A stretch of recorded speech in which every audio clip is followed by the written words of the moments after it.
Bueno, vamos a arrancar con un resumen súper acotado, así rapidísimo, del texto anterior de Mann, y después seguimos con el de O'Donnell, porque al final de este resumen relaciona los dos textos, pues son dos textos que ya estaban en la primera clase. Entonces, hacemos un repasito rápido sobre el texto de Mann, que era el anterior, y después arrancamos con el de O'Donnell, y después se hace una relación final. Michael Mann, el poder autónomo del Estado, sus orígenes, mecanismos y resultados. El gran problema: ¿cómo puede un mero escenario poseer un inmenso poder autónomo? Las teorías tradicionales ven al Estado como una arena donde las clases y los grupos ideológicos luchan por el dominio. Sin embargo, el Estado moderno actúa con una voluntad y un poder propios. La fuente de esa autonomía no reside en quien lo controla, sino en el diseño del espacio mismo. La anatomía del poder estatal se asienta sobre 4 pilares institucionales. Para comprender al Estado debemos ir más allá de su capacidad coercitiva. Su verdadera singularidad radica en cómo organiza el espacio humano. 1. Instituciones diferenciadas, personal y burocracia permanente. 2. Centralización, relaciones políticas irradian desde el centro a la periferia. 3. Territorialidad, área rígidamente demarcada con fronteras duras. 4. Monopolio coactivo, dominación apoyada en la violencia física. Para el autor, el verdadero motor de la autonomía del poder organizativo se da en la conjunción entre la centralización y la territorialidad. El poder del Estado es intrínsecamente socioespacial, diferenciándolo de cualquier otro grupo. La sociedad civil, por un lado, son los grupos económicos e ideológicos. Relaciones descentralizadas o competitivas, carece de fronteras territoriales fijas, tiene una expansión difusa y fluida a través de redes. El Estado: relaciones centralizadas. Los recursos irradian autoritariamente desde el centro y se detienen en las fronteras bien definidas. Rápida capacidad de movilización logística. La sociedad civil no puede controlar completamente al Estado porque sus bases de organización no están territorializadas ni centralizadas de la misma manera. La dualidad del poder: despotismo versus infraestructura. El poder del Estado no es un concepto monolítico. Debe medirse en 2 ejes distintos a través de los que se ejerce de manera independiente: poder despótico y poder infraestructural. El poder despótico es el alcance de los que mandan. Es el abanico de acciones que la élite estatal puede emprender sin negociación rutinaria con los grupos de la sociedad civil. Es el poder sobre la sociedad. Y el poder infraestructural es el alcance logístico, la capacidad de penetrar logísticamente la sociedad civil, coordinar sus actividades y ejecutar decisiones políticas en todo el territorio. Entre paréntesis, poder a través de la sociedad. Mientras que en la antigüedad, la sociedad feudal, el poder despótico era descentralizado y fragmentado, se reconocía al déspota, pero este tenía materialmente poca capacidad logística para movilizar su poder. En la modernidad, todo el poder social se concentra en el poder infraestructural, que tiene una inmensa capacidad de penetración en la vida diaria de las personas. Este poder infraestructural, que vuelve más autónomo al Estado, surge porque la sociedad civil transfiere recursos al Estado centralizado para ejecutar tareas que las redes descentralizadas no pueden lograr por sí solas. Ejemplo: orden interior: proteger las relaciones de propiedad de la masa desposeída. Defensa militar: protección y agresión contra enemigos externos. Infraestructuras: caminos, ríos, moneda, pesos y medidas. Redistribución económica: distribución capitalista de recursos escasos. Como consecuencia, como el Estado persigue y cumple múltiples funciones, las élites dominantes pueden realizar maniobras enfrentando a los diferentes grupos unos contra otros. A la vez que la ventaja logística reside en capturar los recursos flotantes de la sociedad, la centralización proporciona posibilidades de movilización inigualables. El Estado absorbe recursos flotantes, no vinculados a ningún grupo de interés específico. Esto otorga a la élite estatal una ventaja logística concentrada contra cualquier actor descentralizado, singular, incluso si ese actor posee más riqueza que el Estado mismo. Esta autonomía también tiene características que le son propias. La necesidad hace que la sociedad civil delegue poderes e infraestructuras a una autoridad central para resolver problemas de coordinación. A través de la centralización, el Estado administra, pero también captura estos recursos territorialmente, creando una burocracia logística. La élite utiliza estos recursos centralizados de forma despótica contra la misma sociedad civil que los otorgó. Explotación. La paradoja moderna: débiles despóticamente. Los políticos y burócratas están en gran medida controlados por la ley, los electores y las reglas de la economía capitalista que los rodea. El Estado no puede establecer sus propios fines independientes. Fuertes infraestructuralmente. A pesar de ser una arena para las élites de la sociedad civil, el Estado contemporáneo penetra la vida diaria de sus ciudadanos con una minuciosidad logística que los imperios históricos nunca hubieran podido imaginar. La sociedad no forma el Estado consolida y territorializa a la sociedad. Cuanto mayor es el poder infraestructural, más se focalizan las luchas y relaciones sociales exclusivamente dentro del plano territorial del Estado. El capitalismo emergió expansivo e intersticial, pero adoptó la forma de segmentos territoriales, estados-nación, porque los estados preexistentes proporcionaron las estructuras logísticas indispensables para su supervivencia. Mercados interiores separados con monedas exclusivas, tarifas y marcos legales unificados, actores colectivos organizados que compiten en el plano internacional. El Estado no solo gobierna a la sociedad, la estructura geográficamente. El debate no debería centrarse únicamente en si el Estado es el instrumento de una clase u otra. La afirmación más general y profunda que podemos hacer sobre el poder estatal es su inmensa capacidad organizativa. Donde los Estados son fuertes, las sociedades están centralizadas y territorializadas. Este es el verdadero origen, mecanismo y resultado del poder autónomo del Estado. Bueno, vamos a arrancar con el siguiente apunte, resumen, del texto de Guillermo O'Donnell, de la materia de Administración y Políticas Públicas, de la carrera de la UNDAP, Abogacía. Y el texto de O'Donnell se llama Apuntes para una teoría del Estado. Apuntes para una teoría del Estado. Así se llama el texto de O'Donnell. ¿Qué es el Estado? El Estado no es una cosa, ni una institución neutral aislada. Es una relación social y el componente específicamente político de la dominación. Es relacional, territorial y coactivo. Relacional tiene una modalidad de vinculación asimétrica entre sujetos sociales, que son las clases. Territorial opera dentro de una sociedad territorialmente delimitada. Y coactivo, que es respaldado por la supremacía marcada en el control de los medios de coerción física. ¿Sí? Entonces, ¿qué es el Estado? El Estado no es una cosa, ni una institución neutral aislada. Es una relación social y el componente específicamente político de la dominación. Es relacional, territorial y coactivo. Relacional porque tiene una modalidad de vinculación asimétrica entre sujetos sociales, clases. Territorial, opera dentro de una sociedad territorialmente delimitada. Y coactivo, es respaldado por la supremacía marcada en el control de los medios de coerción física.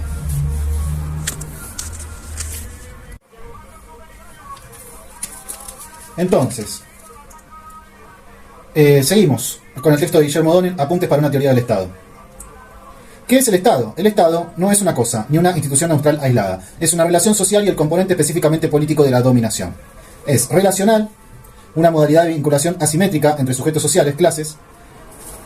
Territorial, opera dentro de una sociedad territorialmente delimitada. Y coactivo, respaldado por la supremacía marcada en el control de los medios de coerción física. El Estado mantiene el control ideológico. El dominado asume la relación asimétrica como justa y natural. No hay cuestionamiento, a la vez que controla los recursos de información, es decir, tiene el control sobre conocimientos científico-tecnológicos y la narrativa social.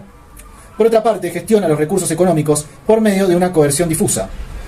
Se supone que es la necesidad de supervivencia lo que obliga al dominado a participar de la economía, a vender su fuerza de trabajo. A la vez que públicamente el Estado tiene el monopolio de la coacción física, que se supone es la última ratio, pudiendo aplicar sanciones severas y o ejercer violencia, lo que desnuda la dominación, pero cuando debe ejercerla es señal que el control ideológico ha fallado. Entonces, seguimos con el texto de Guillermo O'Donnell, Apuntes para una teoría del Estado. El Estado mantiene el control ideológico. El dominado asume la relación asimétrica como justa y natural. No hay cuestionamiento. A la vez que controla los recursos de información, es decir, tiene el control sobre conocimientos científico-tecnológicos y la narrativa social. Por otra parte, gestiona los recursos económicos por medio de una coerción difusa. Se supone que es la necesidad de supervivencia lo que obliga al dominado a participar de la economía, a vender fuerza de trabajo, a la vez que públicamente el Estado tiene el monopolio de la coacción física, que se supone es la última ratio, pudiendo aplicar sanciones severas y o ejercer violencia, lo que desnuda la dominación, pero cuando debe ejercerla es señal que el control ideológico ha fallado.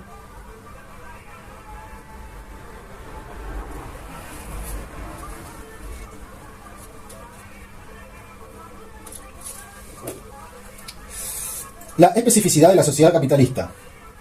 La gran escisión. En el modelo precapitalista, el señor feudal monopoliza los medios de producción, tierra y economía. Monopoliza los medios de coacción, ejército y castigo. Por lo tanto, la dominación y la violencia son directas y transparentes. En el modelo capitalista, en cambio, por un lado está el trabajador, desposeído de los medios de producción, coaccionado económicamente a vender su fuerza de trabajo. Por otra parte está el capitalista, que monopoliza los medios de producción, pero está desposeído de los medios de coacción física. El problema, si el capitalista no tiene el monopolio de la fuerza, ¿quién garantiza que el trabajador explotado no se rebele? Se requiere un tercer sujeto para llenar ese vacío en la relación conflictiva entre trabajadores y capitalistas. La separación de la coacción y la economía exige la emergencia de un tercer sujeto social, el Estado y sus instituciones. Es decir, antes, cuando no estaba el Estado, el capitalista directamente coaccionaba sobre el empleado, digamos. ¿Qué quiere decir coaccionaba? Manejaba sus comportamientos, digamos, con el uso de la fuerza.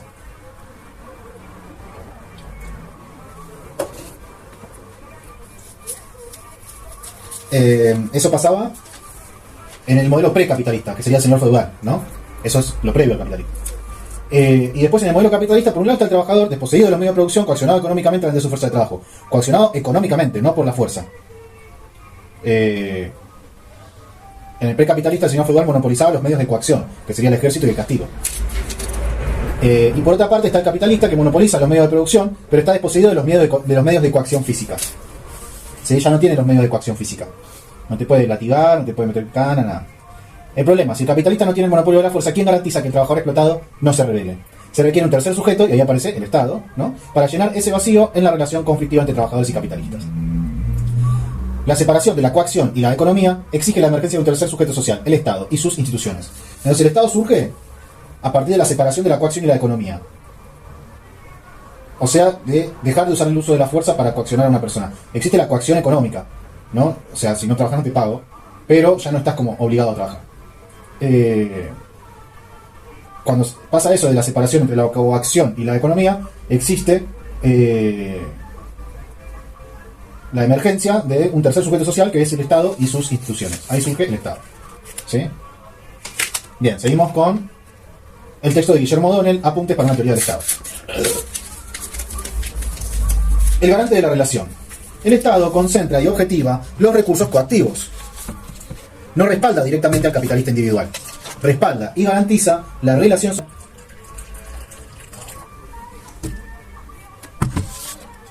que constituye a ambos sujetos, protegiendo las condiciones de la relación para garantizar la reproducción continua de las clases. El Estado protege incluso al trabajador frente a la explotación excesiva, no por neutralidad, sino para reponerlo como clase subordinada, capaz de seguir vendiendo su fuerza de trabajo. O sea, si hay una explotación excesiva, el Estado tiene que controlar que no existe una rebelión, porque si hay una rebelión no hay trabajadores. Si hay una explotación excesiva, bueno, vas a matar al trabajador.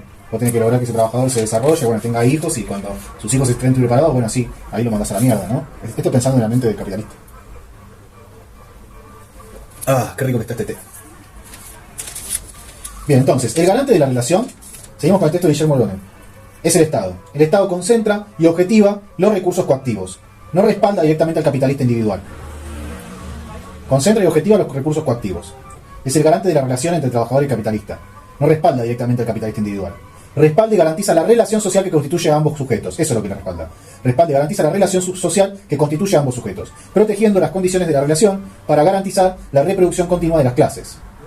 Protegiendo las condiciones de la relación para garantizar la reproducción continua de las clases. O sea, que la clase baja se siga reproduciendo, la clase media también, ¿no? Que no se extinga.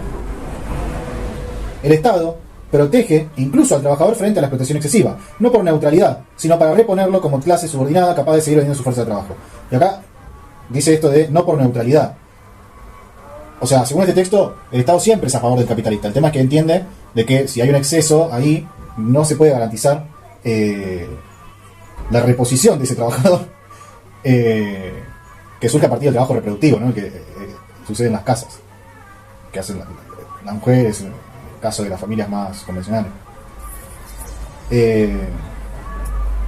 Bien, el fetiche institucional y la ilusión de exterioridad. El fetiche institucional y la ilusión de exterioridad. Seguimos con O'Donnell, Guillermo O'Donnell, Apuntes para una teoría del Estado. El fetiche institucional y la ilusión de exterioridad. El fetiche. Las instituciones ocultan su función coactiva. Aparecen ante la conciencia ordinaria como un poder ajeno, un árbitro externo y superior, desvinculado de la dominación que garantizan. ¿Sí? Este es el fetiche. Las instituciones ocultan su condición coactiva. No se muestran como alguien que coacciona. Aparecen ante la conciencia ordinaria como un poder ajeno, un árbitro externo y superior, desvinculado de la dominación que garantizan. No se presenta como un dominador el Estado, sino que se presenta como un árbitro ajeno, superior, desvinculado de esa dominación. La escisión aparente. La sociedad civil queda reducida a lo privado. Intercambio económico. El Estado se proyecta hacia arriba como encarnación de lo público. Entonces, la decisión aparente. La sociedad, esto es aparente, ¿no? Lo que parece que se pasa. La sociedad civil queda reducida a lo privado, que es el intercambio económico. El Estado se proyecta hacia arriba como encarnación de lo público. La realidad profunda, ¿cuál es la realidad profunda? El Estado emana de las relaciones de producción inherentemente contradictorias de la sociedad civil. Es parte intrínseca de ella. ¿Sí? No es ajeno. Surge de esa relación.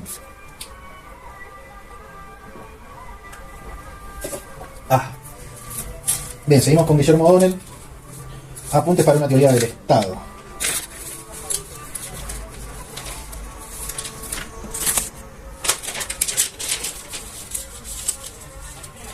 El derecho racional formal, escudo del orden.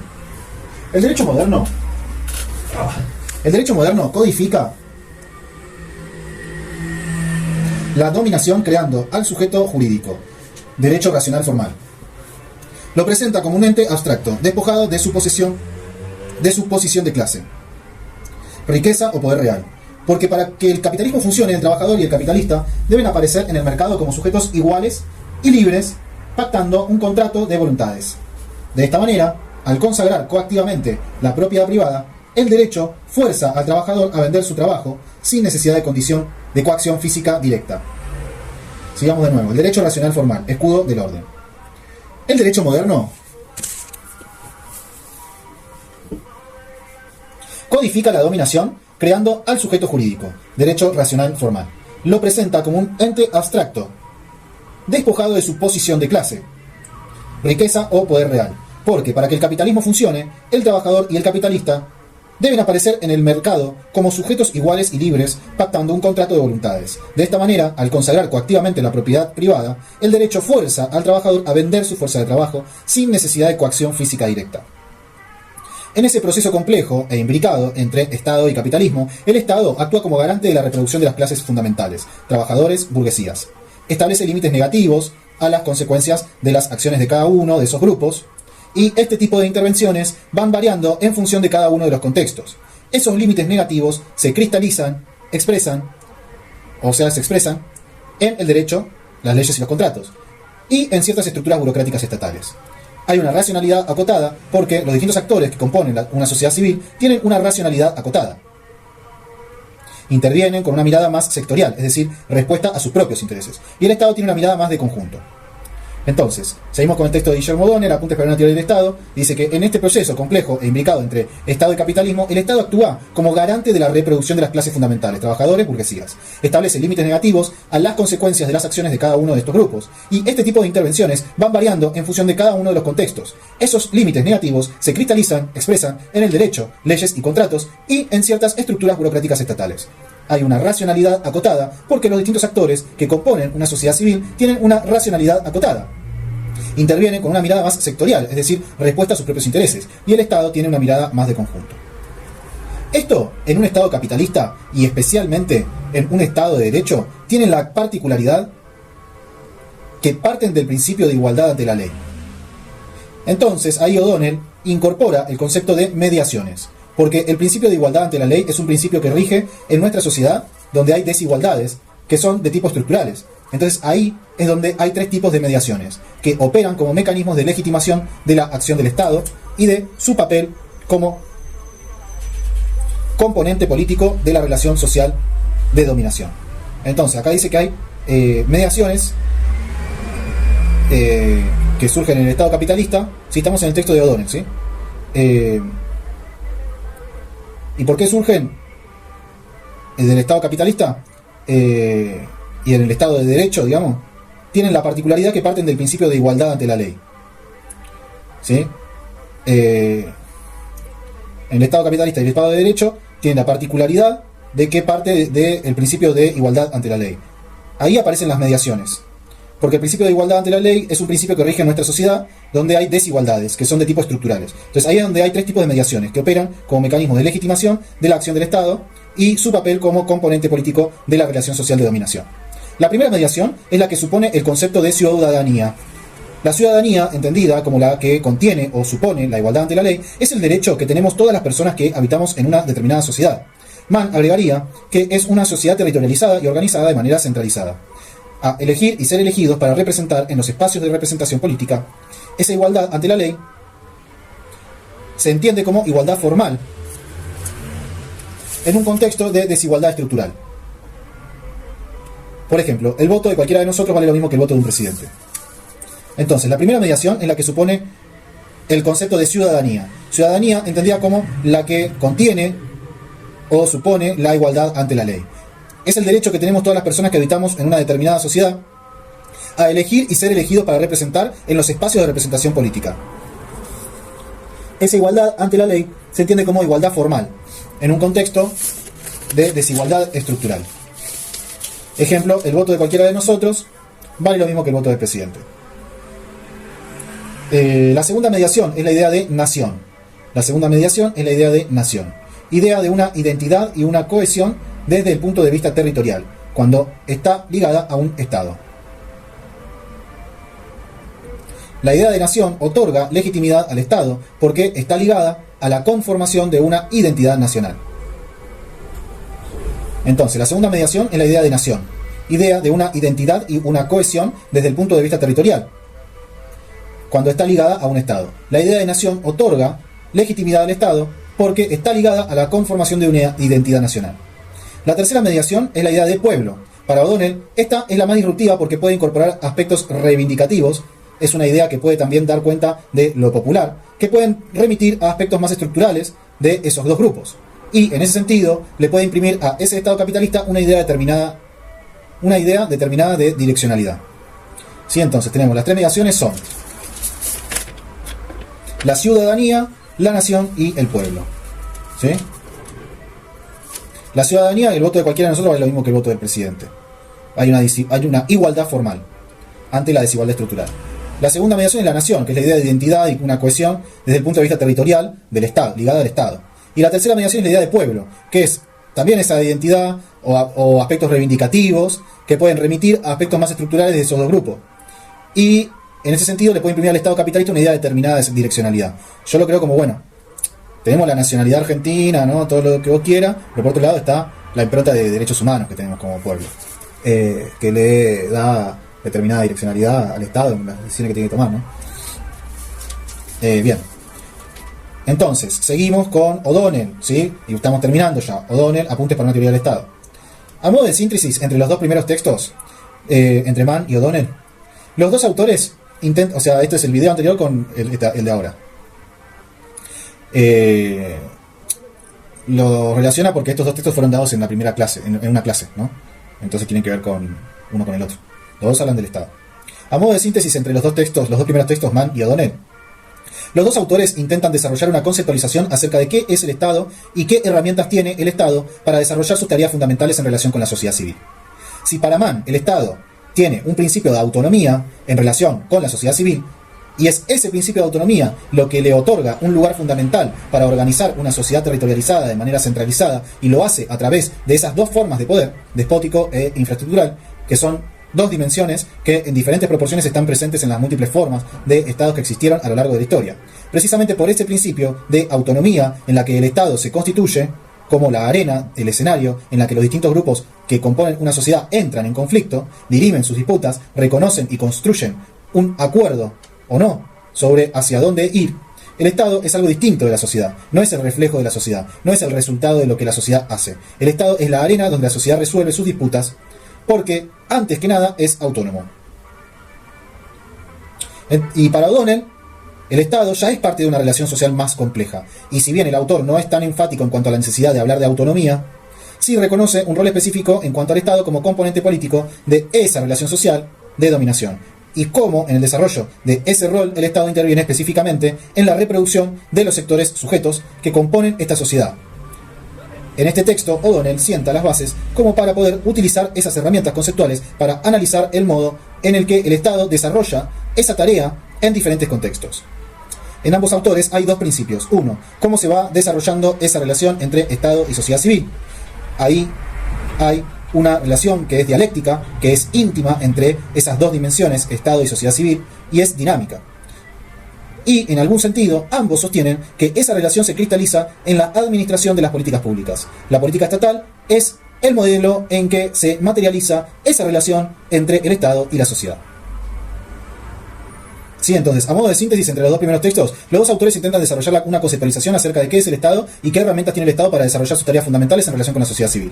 Si para Mann el Estado tiene un principio de autonomía en relación con la sociedad civil, y es ese principio de autonomía lo que otorga un lugar fundamental para organizar la sociedad territorializada de manera centralizada, y lo hace a través de esas dos formas de poder, despótico e infraestructural, que son dos dimensiones que en diferentes proporciones están presentes en las múltiples formas de estados que existieron a lo largo de la historia, precisamente por ese principio de autonomía en la que el Estado se constituye como la arena, el escenario en la que los distintos grupos que componen una sociedad entran en conflicto, dirimen sus disputas, reconocen y construyen un acuerdo o no sobre hacia dónde ir. El Estado es algo distinto de la sociedad, no es el reflejo de la sociedad, no es el resultado de lo que la sociedad hace. El Estado es la arena donde la sociedad resuelve sus disputas porque antes que nada es autónomo.